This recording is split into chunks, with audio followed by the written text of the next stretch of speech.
अब देखो, quick sorting के अंदर सबसे पहली जो चीज है वो ये है कि हम लोग क्विक सॉर्टिंग के अंदर रिकर्सन का उपयोग लेते हैं। किसका उपयोग लेते हैं? रिकर्सन का। तो सबसे पहली चीज, ये जो मैंने ऊपर ऊपर लिख रखा है इसको हम लोग बोलते हैं फंक्शन प्रोटोटाइप, मेथड प्रोटोटाइप। इसमें हमने बताया है कि 3 प्रकार के डेटा, एक एरे हो गया, एक मिनिमम वैल्यू होगी और एक मैक्सिमम वैल्यू। 3 वैल्यू हम लोग पास करेंगे। तो 3 चीजें होगी, एक मिनिमम हो गया, एक मैक्स हो गया, एक एरे हो गया। ये हमारा एक प्रोटोटाइप हो गया जिसमें मैंने वेरिएबल का नाम भी लिख दिया। अब अगर हम लोग बात करें तो सबसे पहले मैंने एक A10 लेके एक एरे लिया, एक लिमिट मैंने मांग ली, n जैसे मैंने लिमिट ले ली, 0 से लेकर n तक लूप चलेगा और उसके अंदर एरे की वैल्यू इनपुट हो जाएगी।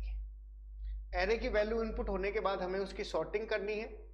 सॉर्टिंग करने के लिए हमें एक फंक्शन कॉल करा हमने क्विक नाम का, और उसके अंदर हमने एक एरे को, एक 0 पोजीशन को और एक लास्ट पोजीशन को, तीनों को मैंने पास कराया और लास्ट में मैंने एरे को क्या करवा दिया? प्रिंट करा दिया।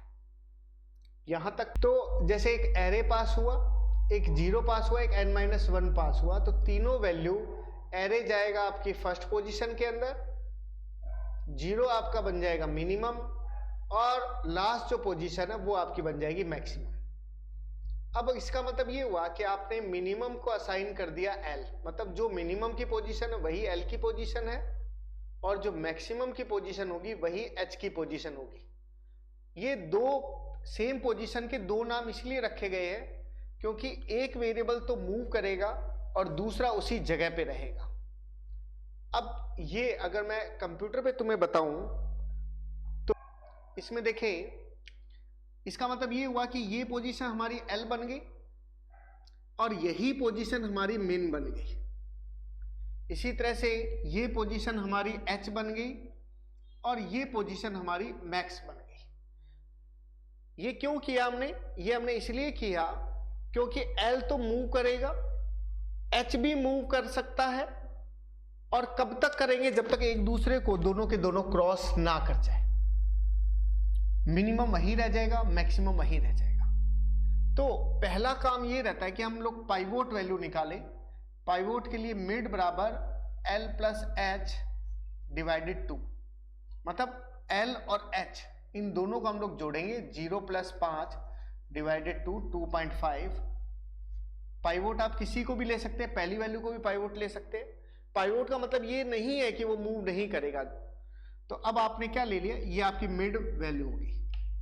अब आपका रूल ये कहता है कि L और H जब तक क्रॉस ना हो जाए तब तक ये लूप चलेगा।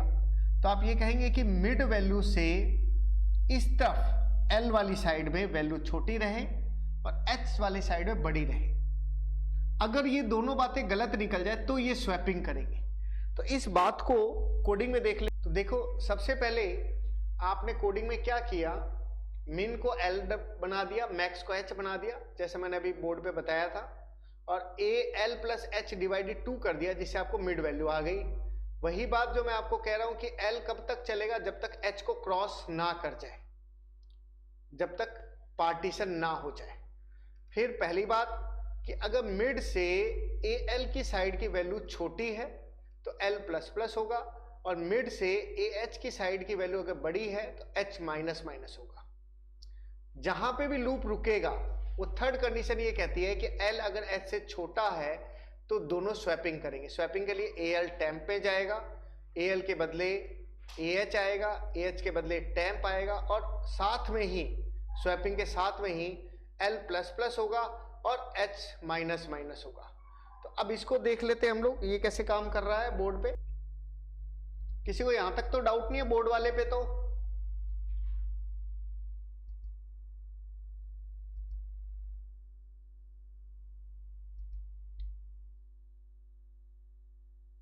अब कोडिंग में देखें तो आप अगर देखेंगे, कोडिंग के अंदर अगर हम लोग ध्यान देते हैं तो कोडिंग के अंदर ये जो चीज है वो सेम बात हो रही है कि मिन L में गया, मैक्स H में गया, AL प्लस H डिवाइडेड 2 किया।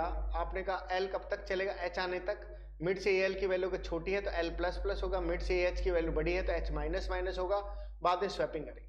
तो दो पार्टीशन बन गए, एक एल से लेकर मैक्स तक का और एक बन गया मिन से एच तक का। अब इसी पार्टीशन को हम लोग दोबारा से क्या करेंगे, कॉल करेंगे तो एरे खुद एल से लेकर मैक्स तक का टुकड़ा पार्टीशन, और इसी तरह से एरे खुद और मिन से लेकर एच तक का पार्टीशन रिकर्सन, जैसा आपने सी में पढ़ रखा होगा।